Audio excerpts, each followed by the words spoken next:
Many years ago, on a business trip, a waitress at a New York restaurant made a comment in passing to author Camron Wright and his wife. She, like many of us, was struggling to understand God's plan for her life. Her simple comment made an impression on the young husband and father who had yet to find what God had in store for him. Today, we're talking with novelist Camron Wright, award-winning author of The Rent Collector and The Orphan Keeper. Camron tells us the story of his journey to writing books for a living, as well as other lessons he has learned along the way. This is All In, an LDS Living podcast where we ask the question, what does it really mean to be all in the gospel of Jesus Christ? I'm Morgan Jones, and I'm excited to talk with Camron Wright. Camron, thank you so much for being here with us today. Morgan, thank you for the invitation. It's a pleasure to be here. So full disclosure, I recently was able to read a talk courtesy of your daughter, who I used to attend church with, that you and your wife gave at a fireside. And in this fireside, you talked about God's plan for his children. And you specifically started out by telling this story about an experience that you and your wife, Allison, had at dinner in New York with a waitress. I wondered if you might be willing to share that story kind of as a jumping off point for our conversation today. Yeah, you bet. Absolutely. So we were in New York on business. We were there with another couple, and we were out to dinner that night. And so we, went to the restaurant and sat down, and the waitress approached, and I find most waitresses are certainly pleasant, right? But this waitress was so over-the-top nice. I mean, she was just bubbly and kind and chatty, and she was just excellent. I mean, so much so that as she walked away from the table, all of the conversation at the table was still about that waitress and how amazing that she was. And she just had a light about her. And so we chatted about that, and then a few minutes went by, and she came back to take our order, and when she did, her countenance had completely changed. She was really quiet, and it looked like she was kind of fighting back tears, and it was so dramatic that when she finally got to me and then said, what would you like? I couldn't help but ask if something was wrong. And she was biting her lip. She was trying to hold it in, but she couldn't. And tears started to roll down her cheeks. And she finally just said, I'm so sorry. She said, I was supposed to get off today. She said, it was my birthday. I was going to take your guys' order, and then I was supposed to get off. And when I went back to tell the manager, he told me that he'd let somebody off instead, that I couldn't leave. And he did it, just really despite her. And it was just kind of the last straw in really a string of trials in her life. And so as she was kind of relating this, she looked heavenward, and she wasn't really talking to me or to the table at the time. It was more to herself. But she just said, I just wish I knew what God had in store for me.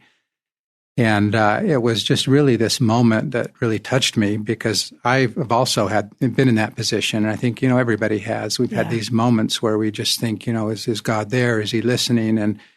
And to just to see that and be a part of that was really profound. It had an impact on my life. And later, when to kind of conclude that story, as she came back later, I pulled her aside and I took some money out and we gave it to her, and we said, hey, go buy yourself a nice birthday present. We want you to know that we care about you, and things are going to be okay. And you could just see the light in her eyes come back, and things were going to be okay. But again, I've always remembered that, and I think I wasn't helping her that day. She was really helping me to kind of understand that kind of we're all sometimes in the same boat, that we all kind of wonder if God is there, and so that's the waitress story. Yeah. Well, I think the thing that I love about that story is that it's so relatable. It's something all of us, I think, have had that moment where we look heavenward and we think, all right, where are you at? Yeah. What's going on here? And for you, Camron, you have had kind of an interesting journey to this career as a writer. And I wondered if that made that experience with that waitress stand out even more to you over time as you've reflected on that, seeing God's hand in your own life.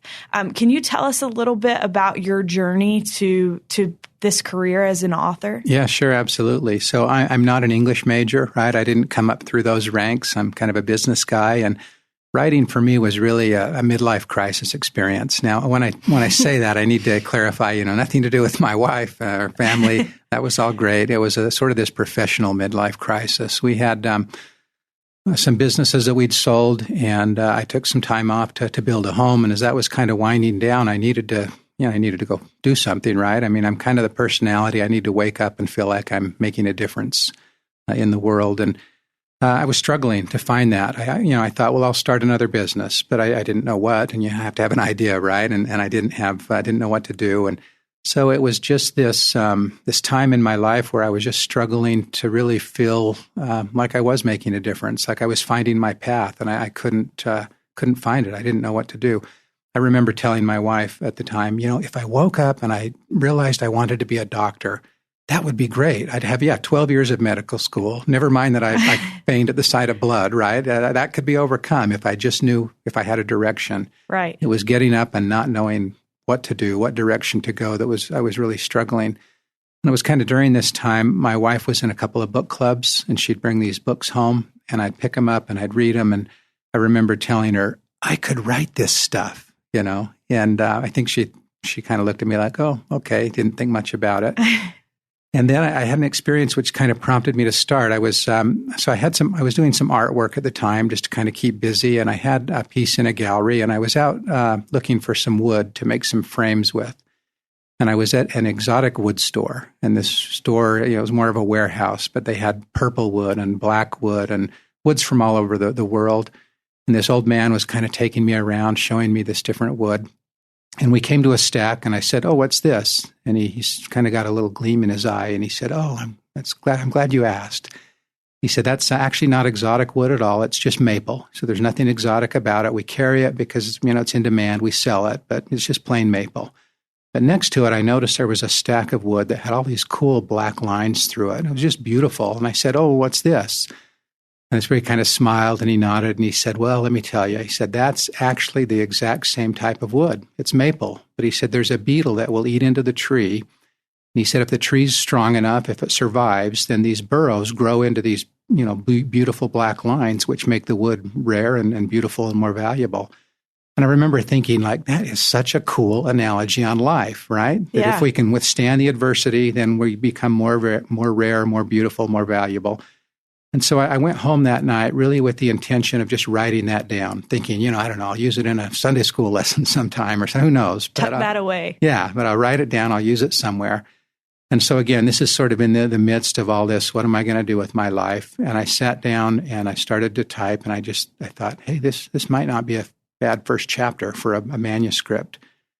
And so I just kept typing, and I wrote a couple of what I thought were, okay chapters. But I thought, I've got to tell my wife, right, that I'm thinking of writing a book, because I'm a guy, right? I can't spell a word if it has more than 3 letters, right? And so it would have been very out of character for me to say, hey, I'm writing a book. And so I thought I have to tell her. Well, that night I kind of hummed and hawed, and I finally, blurted out, hey, I'm thinking of writing a book. And she was just silent. It was just like crickets, right? And then after a minute of thought, she said, actually, I think you could write a great book. And it was really just the support and help that I needed. And then I for the next several weeks, I banged out my first manuscript. And that's kind of how I started. Wow. And at this point, how many kids did you have? At that point, we would have had 4 kids. Yeah. That has to be an interesting spot to be in as a husband and father, kind of feeling like there's something else that you're supposed to do, but not quite knowing what that is. Yeah, it was a real paradox, right? It was a real struggle because I felt like that I should try and write. And yet at the same time, it wasn't easy, right? I mean, there's all sorts of roadblocks, and you'd have times where you'd think, I'm just not capable of this. I can't do it. What am I thinking? I'm not an English guy. Why am I trying this? And right. So, those doubts and those struggles were all there. Yeah. So you have this manuscript, and I think that this is interesting. As I read the talk that you gave, you shared a little bit of this experience, and then I was reading Christmas by Accident, and I couldn't help but notice some parallels between your life and this experience in writing a manuscript and trying to find an editor, and the life of the male lead in the book, Carter. And he has this experience where he thinks, editors are only in big cities, and he kind of stumbles upon one, and you had a similar experience. Yeah, and of course that all is in the book because of really what I went through, and it kind of mirrors a lot of what I went through there. So I finished this manuscript. Well, I actually didn't finish it, rather. I was working on it, and then I hit this roadblock where I didn't know where to go. I didn't know what to do. And I remember telling my wife at the time, if I just knew a book editor, and I had no idea whether there even was such an occupation. I mean, we're in Utah, right? And so I'm thinking, well, there probably are book editors in New York where the big publishers are located, but I've never met a book editor. I don't know anybody in the publishing industry. And so, that's where I was frustrated, realized there's nothing I can do. And so I set the manuscript aside. Around that time, I had a friend I'd run into. He owned the Pella Window Store franchise, and I was looking. I figured, okay, my manuscript's not going to make me any money, right? And so I better do something. And I went to meet with him. He wanted me to sell windows for him. I sat down, I met with him, and it didn't take very long for me to realize I'm not a great salesman, right? This job wasn't for me, and so I turned him down. And that just made him more anxious, and he kept saying, please, come, I think you'd really do a great job. And so I finally relented. Took about 3 months to realize selling gigs, not for me. And I told him I was going to quit, but he said, hey, would you just stay around until we find somebody else? And so that was kind of all going on. At the same time, I was working on this manuscript. And so I hit the roadblock in the manuscript. 2 days later, I was in the store, and a woman came in. And she was working with another salesman there at the store. And so kind of as a courtesy, if the salesman wasn't in, you would show their customer, the salesman's customer, the windows. And so I did that. And then she had a friend with her. And after I'd showed her these windows that she had purchased through this other salesman, her friend pointed to me and said, well, I'd like you to come out to my home and measure windows. And I said, well, yeah, I'll have Cody, who was the other salesman, I'll have him come out. And she said, no, I would like you to come out. And I thought, well, you know what? I mean, really, it was the other lady who was Cody's customer, not mine.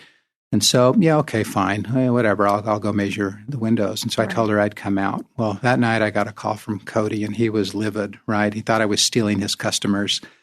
And I tried to... Yeah, exactly. And I tried to explain, hey, I was just trying to be helpful, and it doesn't matter to me. I'm leaving anyway, so you take the appointment. And he wouldn't. He said no. And it was really peculiar because he was a very aggressive salesman, right? Right. And so I said, no, really, I think you should. And I tried a second time to get him to go to this appointment. And he said no, and then he hung up. And I was pretty angry, right? Because I'm thinking he's accusing me of something that I don't think I'm guilty of. And so I kind of stewed about it for a little while, called him again and said, look, I'm not going. You really need to go. You're like, I don't even want to be a salesman. Yeah, I said, I'm leaving anyway, so I don't care. And he still refused. And so finally I just threw up my hands and said, like, fine, dude, whatever, I'll go, And she lived up by the University of Utah. And I remember I went in, I was, just kind of frustrated and angry. My goal was to get in, measure the windows, and get out. So I'm sure I wasn't very nice. I measured her windows, and then in my one lone single attempt to be friendly on my way out, I said, oh, I see you're a professor at the university. It was obvious to me that she was. You can tell, right? They have that. The professor vibe. Yeah, that thing about them. And there were books stacked everywhere. And so it was obvious to me that she was a professor. And she kind of tipped her head and she paused and she said, well, no, I'm not a professor. I'm a book editor. And it was just this moment of like, wow, And by the time I walked out, I'd given her contractor pricing on her windows, and she had agreed to read my manuscript. And it was just this really amazing moment where I thought, okay, maybe I do need to push forward. And indeed, kind of her advice helped me to realize I could solve my problems. I could finish this manuscript. I could move on. And then it was not very, a couple of years later, I was able to get the publishing contract for Letters for Emily. So it was pretty amazing. That is incredible. So I'm curious, when you give the book editor this book, obviously, I feel like I would be so nervous handing my work over to someone. What was her feedback for you like? Yeah, it was really funny. And this will kind of give you an idea of where I was at in my writing career. She read the manuscript. I went over to her home, and she was very completely blunt, very honest, which is a great, great to be as a book editor, yeah. Right? And she said, Cameron, I want to tell you, she said, I see a glimpse of hope in your writing. She said, I think I see a spark here. There's something to it. And then she said, but I want to tell you, you're using way too many adverbs. And I kind of nodded and agreed. And I said, oh, yeah, I realize that's a problem I've had. I'll fix that. And then as I'm walking to the car, I'm thinking, what's an adverb, right? I couldn't remember. I was a business guy, right? Yeah, I'd learned that in school, but I couldn't remember. And so, it gives you an idea of really how far I've come from That's hilarious. I love that. So we mentioned that this character in Christmas by Accident, Carter, he kind of has a similar experience. I'm curious, in your other books, have there been any autobiographical pieces of those books? Because the other books are a little bit heavier than Christmas by Accident. Yeah, I mean, as a writer, you can't help but sort of interject those experiences, right? These little bits of life into your writing. And so there always will be those situations, probably, I think in all of them, but really maybe in like Letters for Emily, for example, which was my first book. And it's this story of this grandfather and a lot of the experience. He has a favorite granddaughter. Yeah, and my own grandfather had a favorite grandchild, and it wasn't me, I can tell you that. But this grandfather writes these poems and then letters to his favorite granddaughter. And a lot of those experiences in there are experiences that I actually had with my kids. And again, I've always kind of saved those. I would write them down, stick them in a folder. And so when it came time to write that book, I would pull those out and work those in. And so certainly, in Letters for Emily, there was that. In all the books, there's a little bit of that. Yeah. So it sounds like you are a real record keeper. You've mentioned several times writing things down so that you could go back to them. What role does that play for you in being able to recognize God's hand in your life? That's a very good question. I try, and the experiences I write down are usually little stories or little anecdotes or little things that are just sort of lessons of life, if you will. And I don't know why I write those down. Maybe just because, hey, that was kind of cool, and you'll forget if you don't write it down. But I think they are sort of little records of the purpose of life, of the things that are valuable in life. And so therefore, because they're sort of records of values and things that are important, then I think that means they're little maybe whispers from God, if you will. Yeah, absolutely. So I want to talk a little bit about your advice to someone who might find themselves in a similar situation. You called it a midlife crisis. I'm not sure if it totally is, but what would be your advice to maybe a young dad who finds himself in a situation like yours? Maybe he's had a business and he's like, I don't know what I'm supposed to do. What would you say to someone like that? Yeah, and I don't have any magic answers other than you just have to follow your heart. I had somebody once say, "Passion finds a way," and I kind of love that saying because you wake up and you sometimes think, well, this doesn't make any sense because I'm trying all of these things and it's not working. Well, just because some days it's not working doesn't necessarily mean you shouldn't follow that path. Now, it may. So, right. I don't want to be the one to stand up and just say, always move forward, because maybe there are times in our life, and I've had those experiences where I've had experiences tell me that, hey, you shouldn't be going down this path.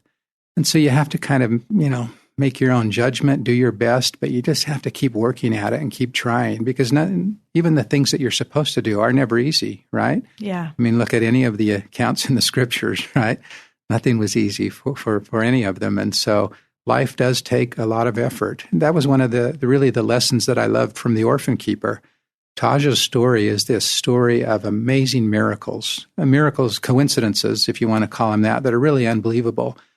But in every single case, it was Taj coming to a dead end and saying, no, there's more, I can feel it. And he just wouldn't give up. He wouldn't take no for an answer. And so I think that kind of taught me that we need to sometimes get out of our chair, that if we just sit there and think, I'll wait for the miracle, well, it's probably not going to happen. We need to get out of our chair. We need to go do something. We need to make a difference. When we do that, then on occasion, the miracles will come. Yeah. I would love to talk a little bit more about some of the characters in your book. You mentioned Taj. Are there other characters that you feel like you've seen this theme of kind of discovering what was happening all along around them throughout these stories? Because I feel like I saw that in The Rent Collector as well. How have you learned about this principle of discovering God's hand through the characters in your books? Yeah, and if we want to take like a broad view of that question, so The Rent Collector, that a lot of that story came about because I've been amazed really for years about the lessons and morals that we see repeat over and over in classical literature. And I'm talking about morals and lessons like don't give up hope, people deserve second chances, stories of redemption, which really The Rent Collector is a story of redemption, right? Absolutely. And so you have these morals that you can take literature from 1,000 years ago, 100 years ago. These morals repeat over and over again. And I've always just been fascinated by that. And, because you have to ask why. The Cinderella story in The Rent Collector is really a perfect example. So you can take any culture, any group of people in any period of time. You can take even isolated cultures, and they all have their own Cinderella story. And, I scratch my head and I think, how is that possible? Why is that? Yeah. Well, the answer we know is that we're supposed to have second chances, because that's part of the plan, right? Redemption is part of the plan. And so it's in a gospel sense, it's kind of been fascinating to me to sort of see the hand of God in things as simple as literature, classical literature over the years. And so, that's in a larger sense. I think we see that repeat in specific in my life, certainly I've seen the hand of God and really take any story in any bookstore or library. It's going to be about somebody having a conflict, overcoming that conflict, finding value, finding truth. I mean, those are the stories that we love as people. And I think the reason we love them is because there's something, to the whole notion. There's truth. Yeah, there's them. truth in them. Yeah. It rings to our hearts, yeah. I think. Are there specific books that have influenced you in your writing in a powerful way that you really love or would recommend? Because I'm sort of new to the whole writing gig, if you will, the whole business of writing, about half the books I read are really books on writing. And so I find those interesting.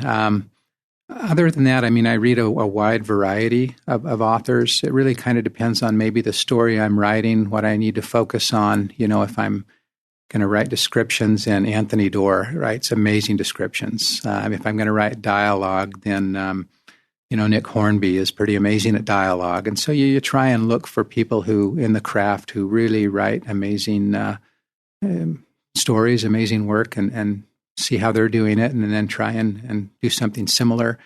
But yeah, I can't think of anything really specific there. But in general, I read a wide variety of stories.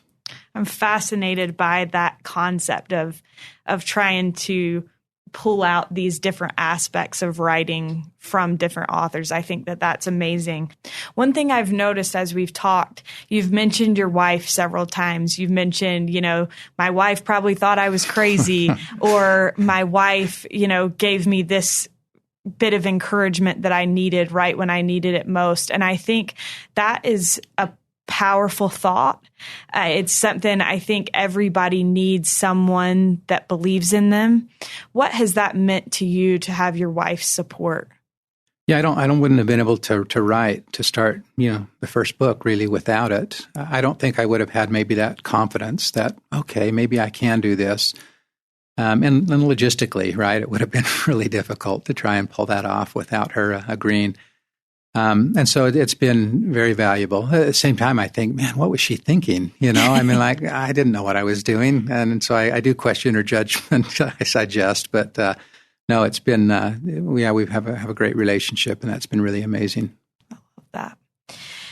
What would you say, Camron, throughout all of these experiences that you've had, what would you say are the biggest lessons that you've learned about personal revelation and about seeking for God's hand in our lives?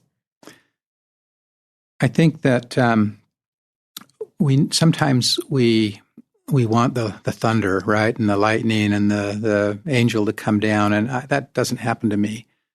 I'll hear stories and people will say, oh, I felt like I should stop and see this person. I don't have those. I'm, full disclosure here, right? So what happens in my life? Well, in my life, I'll be driving home and I'll think, oh, I need to stop at the store and get something. And that's where I'll run into the person. So I think God has kind of full control, right? I mean, if I'm not in tune enough for that, he's like, hey, I got this. I can work things out. And so I think we just need to be open. I think we need to just get out there and make our best decision and certainly seek God's counsel and try and do what we need to do, but then go do something and realize that he's got us covered. He'll take care of it. And that's really kind of been the experience in my life. I mean, the experiences like with the book editor, those are really a fraction of the time. Most of the time, it's just sitting down and working and struggling and trying to do the best I can. And I think that happens because, we don't need these signposts, I call them, these miracles every day. I think sometimes God expects us just to jump in and let's get going. And I'll let you know if you're going the wrong direction. I'll stop you. Yeah. But so that's kind of how I govern my life. Yeah. And you're a father of 4. Yes. How have you tried to help your children understand this principle? What counsel have you given them as a father in maybe their own individual efforts to see God's hand? Gosh, that's going to bring up a lot of failings in my for me. My kids are great. I have great kids, but I don't feel like it's me, or I think they just came down as really good kids. Mm-hmm.